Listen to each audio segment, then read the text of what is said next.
first wave of the Back 4 Blood beta has come and gone, and there's a lot to say about it. Back 4 Blood has a ton of great things going for it, and there's also some things that I have mixed feelings on. So today we're going to dive deep into the Back 4 Blood Early Access beta, and I'm going to give you some of my thoughts and first impressions. I do want to give a quick disclaimer before we get into this. I understand that this is a beta and only a small slice of what's in the game, and I'm keeping that in mind, as should you. I'm also going to be making some comparisons to the Left 4 Dead games because, though not a direct follow-up, Turtle Rock is aiming to make a spiritual successor and an evolution of the Left 4 Dead formula. The devs even said in an interview with Game Informer that they don't mind that comparison, so if that triggers you, then sorry. But anyways, let's just get into it. To start things off, I want to tell you what I loved about the game. The game is fun. It's really fun. I was able to hop into a game with a full squad of friends and play through the campaign. The gunplay is tight, and there's a ton of weapon variety, and other than not liking snipers as just kind of a personal preference, there wasn't a single weapon that really stood out to me in a bad way. When you're playing the game, you're going to find weapons with random attachments on them similar to finding weapons in Warzone. They're categorized by the classic green through gold color rarity, and you can't straight up remove attachments from guns, you can only add to them and swap them out with other attachments. I am a bit torn on that, and I'm going to circle back around to why later. But I was still able to find some guns that I thoroughly enjoyed using, but would have never in a million years thought to pick up. Just to give you a couple quick examples, two of the guns that I ended up sticking with through entire runs were a Deagle with a sniper scope and an auto shotgun with a sniper scope as well. It sounds and looks completely ridiculous, but the sniper Deagle especially was super fun to use, and weird weapon combos like that are what I enjoy finding about the pre-modified weapons. But again, I'll circle back around to it because I want to talk about that a little bit more. But another thing that I really loved about the game is just the sheer amount of teamwork and communication that it requires. I'd argue even more so than the Left 4 Dead series because Back 4 Blood has so many more gameplay features that encourage communication and teamwork. To kind of give you some examples, there's health stations on the wall that, depending on what difficulty you're on, they'll give you a certain amount of free heals. Then everyone else after has to pay with copper in order to heal from it. So it's really important to be strategic with who gets the free heal. There's also different ammo types, which encourages you to share ammo amongst each other and use different weapon types. If everyone's using assault rifles, for example, you're going to be hurting for ammo pretty much the entire time. It actually works a lot better if everyone uses one of each weapon type: ARs, snipers, shotguns, SMGs, pistols, etc. It also creates this unique dynamic that after each encounter, you and your team have to pretty much stop and ask each other for spare change so that you can refill on ammo. Grouping up in a circle and trading ammo around is kind of fun with friends, and it's kind of a nice way to take a break from the gameplay. And I emphasize if you're with friends, because I found that if you play with random people, no one really shares ammo, at least none of the people that I played with. And it was an extreme pain in the ass, because again, in the matches that I played, no one really coordinated what weapons they wanted to use or shared ammo, and it was just a disaster. One thing I really appreciated was the amount of weapon variety. There's guns, and there's a lot of them. Turtle Rock did a really good job at making all the guns within a certain subclass feel unique from each other, and the amount of attachments that you can throw on each weapon is awesome. You can seriously trick out your guns, and it's super satisfying throwing on attachments and getting it exactly how you like it. And you're really going to notice the difference too, so it's not like in RPGs where you find a gun that's 2 points more powerful or whatever. So in a nutshell, gunplay and weapon variety, love it. They nailed it. So one of the things I said about the game in my alpha review video was that it lacked kind of the jump scare factor from the Left 4 Dead games. Jockeys and hunters could wait around corners and in bathrooms to jump on you as soon as you opened the door, and the alpha didn't really have any special ridden variants to fill that role. But that's since changed, and I can't find the name of them anywhere, so help me out in the comments, guys, but there's a new enemy type that sticks to the walls and shoots out a zombie that will pin the player down and start ripping into them. These things can be anywhere. They hide in rooms, in closets, on the walls, and on the ceilings. Listening to your buddy get grabbed by one is hilarious, and it's probably one of my favorite enemy types in the game so far. And it really reminds me of that one necromorph from Dead Space that just kind of hangs out on the walls. It looks cool, the idea is cool, and it's implemented really well in the gameplay. Now I'm excited to see what other enemy types haven't been announced yet. We've seen the giant tendrils that come up from the ground and the giant monster, so I'm excited to see more of that stuff. And this may be a hot take, but I actually really like the use of the corruption cards. Personally, my favorite are the ones that change up the environments rather than small caveats in the gameplay. I like how the fog card makes the level more creepy and that you can't really see off into the distance. It really changes up the tone and the overall pacing of the level, and I love stuff like that. I really wanted to try out the dark card, the one that turns off all the lights and the electricity. I don't know if it just wasn't in the beta or if I just didn't get to see it, but I'm excited to try that one out. So far, I've really enjoyed my time with the game, and I think it has a lot of great things going for it. And although I do really like the game so far, there are some things that I either have mixed feelings on or that are kind of bugging me. So let's get into that. So to kind of circle back around to the different ammo types, I do think that it encourages an extra level of teamwork in the gameplay, and I think it adds a lot to the game overall. But at the same time, I did notice that it created situations where I felt like I was more or less shoehorned into using a certain weapon type that I don't like, or when I would have rather used something else like an assault rifle. If you want to play smart, and especially on the higher difficulties, it's kind of a necessity.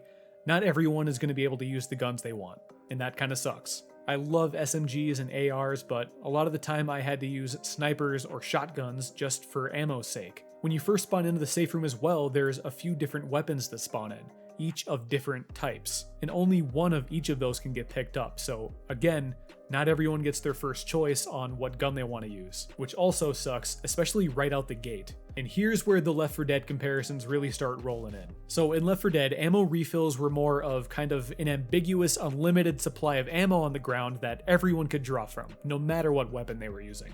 And this allowed everyone to use all of the same weapon if they wanted to, without having to worry about sharing ammo. And at the start of each round, maybe aside from the melee weapons, everyone could pick up a shotgun or an assault rifle, etc. So in Left 4 Dead, I feel like there was a lot more freedom on that regard. So again, although the different ammo types in Back 4 Blood do encourage more communication and teamwork, I feel like you lose a little bit of freedom in the process. It's a trade-off, and I don't want to just offer up constructive criticism without offering a possible solution. And it could just complicate things even more, but if you separate the ammo types for assault rifles and LMGs instead of having them share rifle ammo, and do the same for pistols and SMGs, that could help make ammo seem less scarce and allow people to feel not as limited in their weapon choices. That's just my suggestion from a guy who's not a game developer, so do what you want with that. Another thing that myself and my buddies noticed very quickly is that the bruiser types are super overpowered. On the higher difficulties, one bruiser was able to wipe out my entire squad. They're super fast, they do massive damage, and they have a huge area of effect. And once one sets its eye on you, there's pretty much no getting away from it. There was one point where the director threw 6 bruisers at us at once, and we all just kind of looked at each other like, guess I'll die. I like the bruisers as an enemy type. I think they look really cool, I like their special abilities, but holy shit, they're overpowered at the moment. And I'm not saying nerf them into oblivion, but maybe tone them down a little bit. And now I kind of want to touch on the complexity that I feel Back 4 Blood has. So in Back 4 Blood, there are 3 variants of certain special ridden types. They look slightly different, they have different weak spots, and they have their own unique attacks and behaviors. But they all share the same silhouette, which makes it difficult to predict how they act in gameplay. And that's something that surprised me, but it's one thing to look at them in the trailers and think, oh yeah, they look different enough. And it's another to be knee-deep in shit and trying to predict what the different specials are gonna do. I can never really tell which version of the Bruiser, the Wretch, or the Hawker is attacking me. And them all having different names just makes it more difficult to call them out correctly. Just with the 4 base types, that's already 12 different names that you have to remember. And then there's the other specials added on top of that, and it just makes things really confusing. And while we're on the topic of confusing, that's a perfect segue into the card system. I have a love-hate relationship with the card system. I think it adds a lot of variety to the game, but to somebody who isn't a hardcore fan and just wants to hop into a game quick, it's a lot for new players. Once you get the hang of it and go through all the tutorials and you play around with it a little bit, it's pretty easy to understand, but the presentation of it is a lot. There were a lot of times where I had to explain it to the people that I was playing with, and it gets even more confusing for people when you take into account that each character has their own special abilities, perks, starting weapons, and what have you. These systems do add a lot of variety to the game, but it creates a decently sized barrier to entry for new players just because there is so much to understand straight out the gate. You have your player cards, corruption cards, character abilities, over a dozen special ridden types, more if you count the corruption cards, weapon and ammo types, gun variety, attachments, all these things you have to think about while you're playing. One of the things that I personally love about the Left 4 Dead games, and I feel that a lot of people appreciate as well, is their simplicity. They are so easy to just pick up and play a quick round, and I feel like a lot of that has kind of been lost with all these new systems. As a hardcore fan, I can appreciate them, and I see that they give the game a lot of variety, but I also look at it from the perspective of someone new coming in. One last thing I kind of wanted to mention is the difficulty scaling is super weird. So the first night, me and my buddies all played on the medium difficulty, veteran, and we were like barely scraping by the entire time. I don't know if the game director was just absolutely punishing us, because there was this one time where it spawned in like 12 birds in one area and we triggered them all. But it did feel like the game was a little tough for being medium difficulty. And then when you go and you play on the easiest difficulty, it's like super shockingly easy. So I just feel like there was this massive jump between the easiest difficulty and the medium difficulty. I didn't have enough time last weekend to try out the hardest difficulty, and I also missed out on the versus mode, but I am going to have enough time to play the shit out of the versus mode this weekend, so that's going to be its own separate video. But now I kind of want to shift gears and give an update on the season pass and DLC content, because there has been some new information on how that stuff works, and I want to fill people in. So kind of like what I was saying back in February, mods are not going to be in the game at launch. That's confirmed. And that sucks, but I kind of swallowed that pill a long time ago. Grabbing pills.